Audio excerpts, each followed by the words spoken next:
Hi guys, be the bull welcomes you again. सो अभी हम जो बात करने वाले हैं वो कुछ सेक्टर्स और उनके स्टॉक्स के बारे में बात करेंगे। तो मेरे पॉइंट ऑफ व्यू और मेरे ओपिनियन के हिसाब से आपको इन सेक्टर्स और उनके स्टॉक के ऊपर ज़रूर फोकस रखना चाहिए। और क्योंकि एक डाइवर्सिफाइड पोर्टफोलियो आप रखना चाहते हो तो आई थिंक इस तरह का अगर पोर्टफोलियो है तो म्यूचुअल फंड से एक अच्छा रिटर्न बन सकता है। क्योंकि द बेसिक पॉइंट इज़ कि आप एक लॉजिक के साथ सोचेंगे तो अलग अलग सबकी एसआईपी होती है म्यूचुअल फंड में, कि जैसे कोई हर महीना 10,000 दे रहा है, कोई 5,000 देता है, कोई 2,000 देता है, जैसे जिसकी कैपेसिटी। और वो मैच्योरिटी पीरियड भी उसी हिसाब से होता है, कोई 2 साल का, 5 साल का, 10 साल का। बट एक लेट्स से कि एक डिसेंट रिटर्न अगर म्यूचुअल फंड में चाहिए तो एक 10 साल का हम एक पीरियड रख लेते हैं। उस हिसाब से अगर हम बात करें तो यहाँ पर एक और बात पहले बताऊंगा कि मैं यहाँ पे आपको कोई बाय और सेल रिकमेंडेशन नहीं दे रहा हूँ गाइस। वो आप अपने रिस्क रिसर्च और फाइनेंशियल एडवाइज़र को पूछ कर करना। But the thing is definitely ये कुछ सेक्टर्स और उनके स्टॉक के ऊपर फोकस रखना चाहिए। तो पहला जो स्टॉक है वो इंटरग्लोब एविएशन है। लॉजिक के साथ मैं कुछ आपको बात बताऊँगा कि स्टॉक की प्राइस अभी करंट प्राइस जो है वो 2504 रुपये के आसपास है। एक साल का रिटर्न 41% है। और ये एविएशन मतलब एयर के रिलेटेड अगर आप कोई स्टॉक ढूंढ रहे हैं तो इसके ऊपर आपका फोकस होना चाहिए, क्योंकि ये वन ऑफ द बेस्ट है। और I think one of the नहीं बेस्ट ही स्टॉक है। क्योंकि दूसरे जो कंपनी है, कुछ एयरलाइन की कंपनी कंट्रोवर्सी में है, किसी के ऊपर कुछ अलग से आरोप लगे हुए हैं, कोई किसी का धंधा नहीं चल रहा है, तो अलग अलग बात है। और सबसे बढ़िया बात यह है कि एक तरह से समझ लो गाइस कि ये इंडिगो अभी मार्केट में एक तरह से मोनोपोली एंजॉय कर रहा है। और ये सच मतलब बात है, क्योंकि किसी और दूसरी एयरलाइंस के इतने बिजनेस ही नहीं चल रहे और उनके स्टॉक भी इतना परफॉर्म नहीं कर पा रहे। हाँ, छोटी मोटी अप डाउन की रैली बनती रहेगी, लेकिन एक कंसिस्टेंसी के साथ बढ़िया रिटर्न मिलने के चांसेस कम हो जाते हैं अनलेस एंड अनटिल उनके बिजनेस में वापस ग्रोथ आ जाए। तो ये इंटरग्लोब एविएशन पे आप ध्यान रख सकते हो। और उसमें एक और बढ़िया बात ये है कि सारा का सारा माल जो है ना, वो प्रमोटर्स एफआईआई और डीआईएस ने ही पचा लिया है। पब्लिक तो तकरीबन करीब 3-3.5% होंगे, तो बहुत छोटा हिस्सा है पब्लिक का। आप डेफिनेटली इसके ऊपर फोकस रख सकते हो। अगर दूसरे स्टॉक की बात करें तो ज्वेलरी के रिलेटेड अगर आप कोई स्टॉक ढूंढ रहे हैं तो टाइटन डेफिनेटली बहुत बेस्ट स्टॉक है। बट टाइटन अगर आपको महंगा लग रहा है तो कल्याण ज्वेलर्स एक बहुत ही बढ़िया स्टॉक में से एक मुझे लगता है, उसके ऊपर भी आपको फोकस रखना चाहिए। क्योंकि कल्याण ज्वेलर्स में भी बहुत ग्रोथ पोटेंशियल दिखाई दे रहा है। उनका प्रॉफिट तेज़ी से बढ़ता हुआ है और उसमें भी लगभग सारा माल जो है वो प्रमोटर्स एफआईआई और डीआईआईज में ही बटा हुआ है। पब्लिक लगभग 8-8.25% के आसपास ही है, तो उसमें भी काफ़ी कम पब्लिक हिस्सेदार है। और कंपनी की ग्रोथ है, ऐसी बात नहीं। और स्टॉक की प्राइस भी अभी रिजनेबल डिसेंट लेवल पे चल रही है। और उसके बाद अगर पावर सेक्टर की बात करें तो आई थिंक पावर में टाटा पावर एक है जो आपको कॉन्सेंट्रेट फोकस करना चाहिए। अगर डिफेंस एंड ड्रोन की बात करें तो एचएएल है, हिंदुस्तान एरोनॉटिकल्स लिमिटेड है। फिर जेनटेक हो गया, वो बहुत छोटी स्मॉल कैप कंपनी है, बट उनको काफ़ी बढ़िया प्रोजेक्ट मिल रहे हैं। और अगर आप जानते हैं स्टॉक के बारे में तो आपको पता ही होगा कि स्टॉक ने बहुत बहुत बहुत ज़बरदस्त दमदार रैली दिखाई है।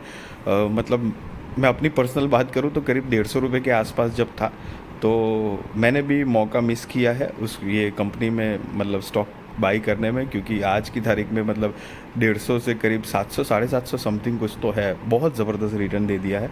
मसगांव डॉक है, उसके ऊपर भी आप फोकस कर सकते हो। सो ये कुछ डिफेंस एंड ड्रोन सेक्टर के कुछ स्टॉक है।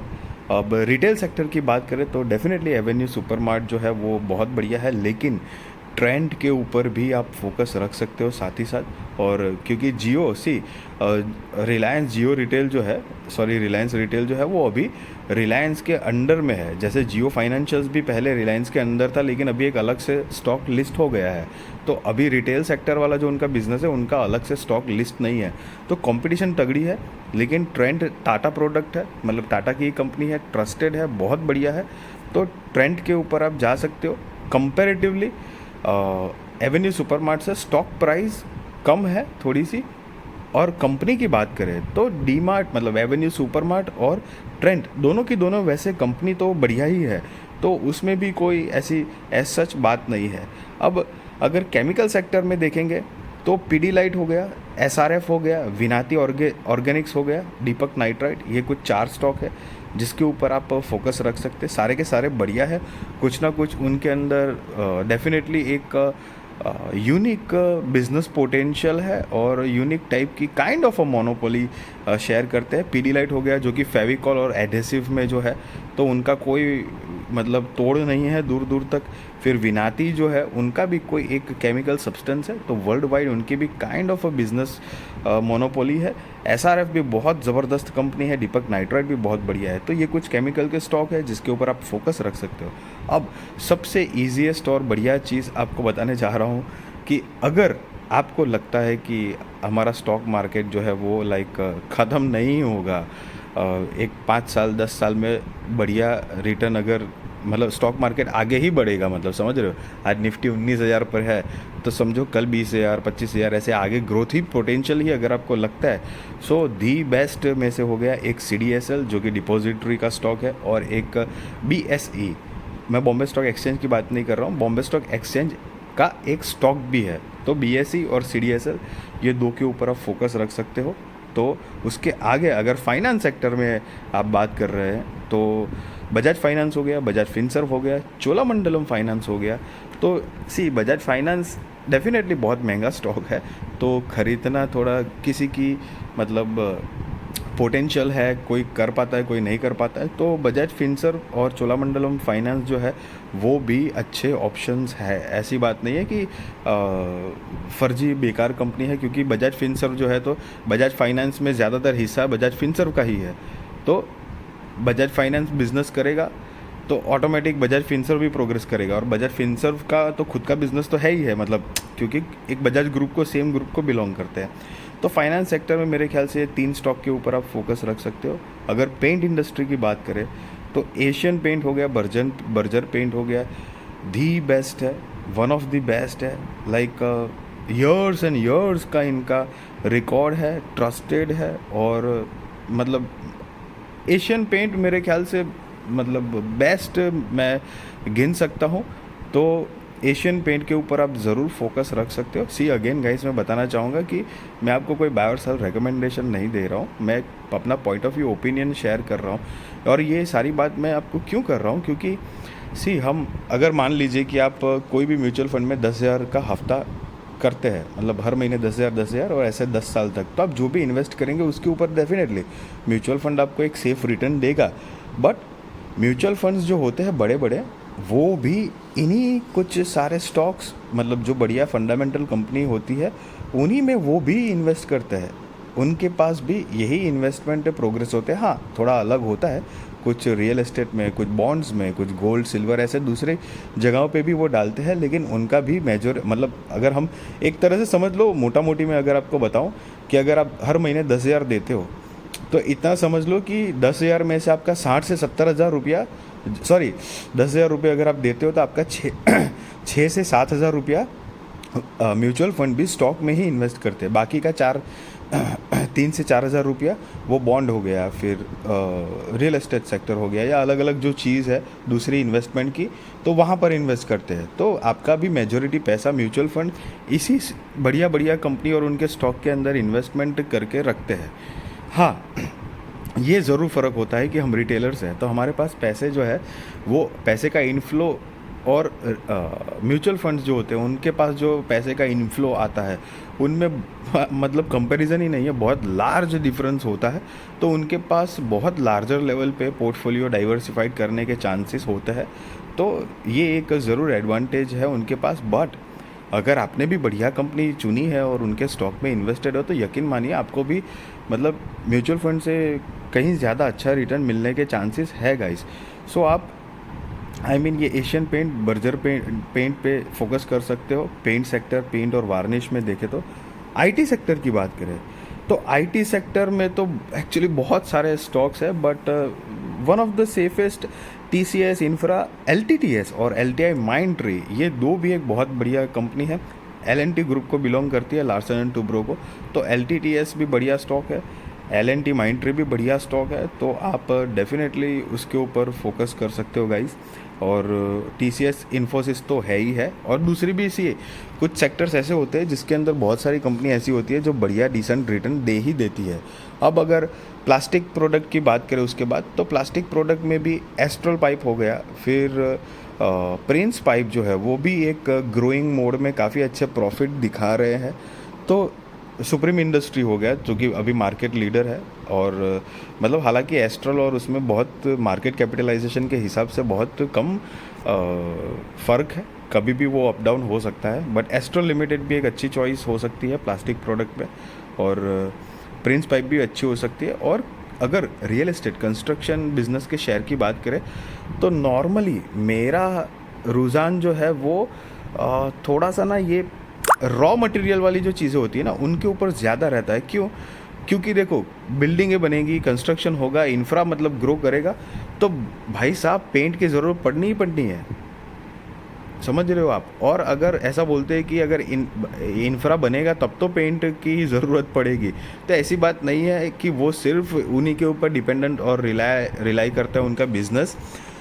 कितने सारे करोड़ों अरबों मतलब मकान होंगे हमारे पूरे देश भर में, तो कहीं ना कहीं कुछ रिनोवेशन चलता रहता है, तो वहाँ पर भी बहुत सारी मात्रा में पेंट की ज़रूरत पड़ती है, तो उनका जो बिज़नेस है बहुत कंटिन्यूएशन में है।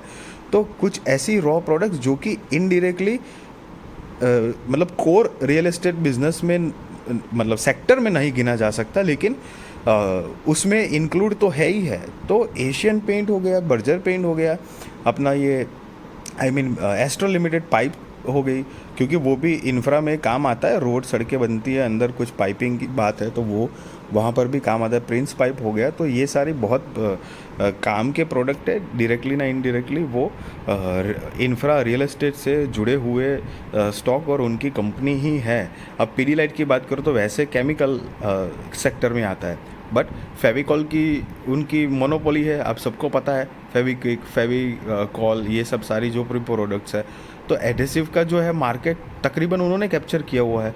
अब पीडीलाइट भी एक तरह से उसमें आप गिन सकते हो। सो आप ऐसे थोड़ा सा ना लॉजिक भी लगाओ साथ में, क्योंकि मेन बात यह है कि आप सिर्फ पीडीलाइट और ये फेविकॉल घर में और ये लकड़े के काम होते हैं, सिर्फ वहाँ पर इस्तेमाल नहीं होते। बड़ी बड़ी सबमरीन्स जो होती है उनमें भी जो एडेसिव्स लगती है जॉइंट करने के लिए, जो लुब्रिकेंट की ज़रूरत पड़ती है, तो वहाँ पर भी बहुत सारी ऐसी प्रोडक्ट है जो जाती है। तो पीडीलाइट भी एक तरह से उसी के अंदर है। सो गाइज, ये कुछ सारे स्टॉक्स हैं जो कि मैंने आपको दिखाया है, प्लास्टिक प्रोडक्ट में दिखा दिया, एस्ट्रल एंड प्रिंस, फिर इंडिगो हो गया, ज्वेलरी में कल्याण ज्वेलरी हो गया, टाटा पावर हो गया, ड्रोन एंड डिफेंस में HL है, जेनटेक है, मजगांव डॉक है, ये हो गया। फिर स्टॉक मार्केट ही अगर आपको लगता है कि बहुत बढ़िया चलेगा आगे भी, तो सीधी सी बात है, CDSL BSE हो गया। रिटेल सेक्टर में एवेन्यू सुपरमार्ट, ट्रेंट हो गया। केमिकल में तो Pidilite, SRF, Vinati organics, Deepak nitrite हो गया। फाइनेंस में Bajaj finance, Finserv, Cholamandalam finance. Paint में तो बात कर ही ली मैंने, एशियन पेंट, बर्जर पेंट। और IT सेक्टर TCS इंफ्रा, अरे इन्फोसिस, LTTS, LTI माइंट्री, ये कुछ बहुत बढ़िया स्टॉक है गाइस। आप चाहो तो उसके ऊपर ज़रूर फोकस करना। और अगर इसके अलावा भी कुछ सेक्टर्स होंगे जो बढ़िया होंगे, तो ऐसा ज़रूरी नहीं है कि जैसे मैंने सारे कवर कर लिए, बट आई थिंक ये एक इसके ऊपर भी आपको फोकस रखना चाहिए गाइस। मतलब ये एक आई थिंक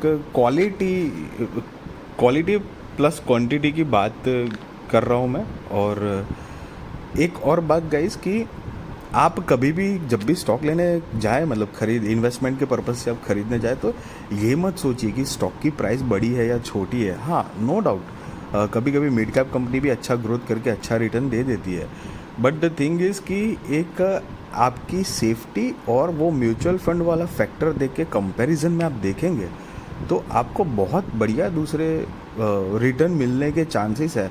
तो आपको अगर लगता है ऐसा कि आपका 10,000 का, मानो कि अगर आपने स्टार्ट नहीं किया है, लेकिन मानो आप म्यूचुअल फंड में इन्वेस्टमेंट करना स्टार्ट करने वाले हो और आपने सोचा है कि 10,000 वाला हफ्ता में रखता हूँ, राइट, हर महीने का, और एक बार ही समझ लेते हैं कि यहाँ से 10 साल का पीरियड हम अगर कंसिडर करते हैं, राइट, तो उसमें आप ऐसे डाइवर्सिफाइड करके सोच सकते हो कि 5,000 हर महीने मैं स्टॉक में इन्वेस्ट करूँगा, 5,000 इंस्टॉलमेंट कर दूंगा, and over the period of years you try to note कि भाई किसने मुझे कितना रिटर्न किस तरह से दिया। आपको एक साफ साफ डिफरेंस पता चल जाएगा। बट शर्त ये है कि आपको एक अच्छी क्वालिटी के फंडामेंटल बढ़िया स्टॉक चुनने हैं। फिर 5,000 का इंस्टॉलमेंट आपका अगर आप देते हो माइंड बना के कि भाई